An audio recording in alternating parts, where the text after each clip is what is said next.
வணக்கம். இன்று வெளியான இந்திய அரசியலில் சில முக்கியமான செய்திகளை இந்த வீடியோவில் முழுமையாக நாம் பார்க்க போகிறோம். முதலாவதாக, திராவிட முன்னேற்ற கழகத்தின் மிக முக்கியமான 2 அமைச்சர்களை ஸ்டாலின் அவர்கள் நீக்க உள்ளார்.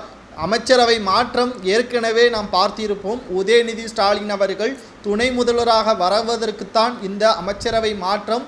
குறிப்பாக தாழ்த்தப்பட்ட சமூக பிரிவினரை சார்ந்த 2 முக்கியமான அமைச்சர்களாக வரக்கூடிய திமுகவின் நிர்வாகிகளையும் தற்பொழுது ஸ்டாலின் அவர்கள் வெளியிட்டிருக்கிறார். இந்த சூழ்நிலையில்தான் யாருடைய அமைச்சர் பதவி பறிபோகிறது, யாருக்கு அமைச்சர் பதவி வழங்கப்படுகிறது என்ற எந்த ஒரு தகவலும் தற்பொழுது வெளியாகவில்லை. ஜூன் 4ஆம் தேதிக்கு பிறகுதான் இது அதிகாரப்பூர்வமான அறிவிப்பாக வெளியிடப்படும் என்பதை தெள்ளத் தெளிவாக அரசியல் வட்டாரங்களில் பேச்சுக்கள் அடிபட்டு உருவாகியிருக்கிறது.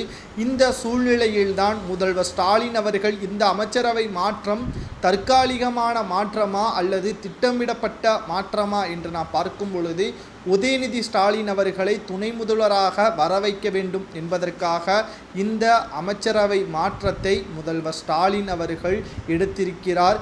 ஏற்கனவே இது சரியான முறையில் நடத்தப்படக்கூடிய கடந்த ஆண்டு இறுதியிலேயே துணை முதல்வராக உதயநிதி ஸ்டாலின் அவர்கள் வந்திருக்க வேண்டியது. சனாதன பிரச்சனையின் காரணமாக உதயநிதி ஸ்டாலின் அவர்களது செயல்பாடுகள் தமிழகம் மட்டுமல்ல இந்தியா முழுவதும் மிகப்பெரிய ஒரு பூகம்பமாக வெடித்திருந்தது. இதன் மூலமாகத்தான் உதயநிதி ஸ்டாலின் அவர்கள் கடந்த ஆண்டு இறுதிக்குள் துணை முதல்வராக வருவதற்கான எந்த ஒரு வாய்ப்புகளும் சூழ்நிலையும் ஏற்படுத்தவில்லை.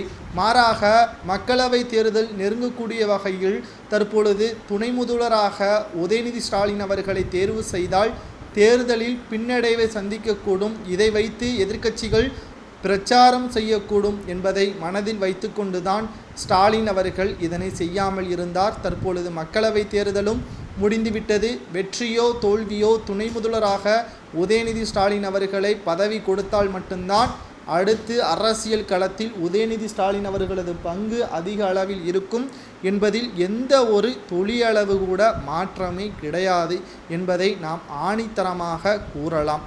தற்பொழுது வெளியான தகவலின் அடிப்படையில் நாம் பார்க்கக்கூடிய விஷயம் என்னவென்றால், அமைச்சர் காந்தி அவர்களது பதவி பறிபோகலாம், அமைச்சர் ரகுபதி அவர்களது பதவி பறிபோகலாம் என்ற செய்தியை தான் தற்பொழுது அரசியல் வட்டாரங்களில் பேச்சுக்களும் அடிபட்டு வருகிறது. உறுதியாக ஜூன் 4ஆம் தேதி தான் நாம் பார்க்கக்கூடும். ஜூன் 4ஆம் தேதி இரவு 10 மணிக்கு மேல் திமுக அலறுகிறதா அல்லது திமுக வெற்றி வாகை சூடுகிறதா?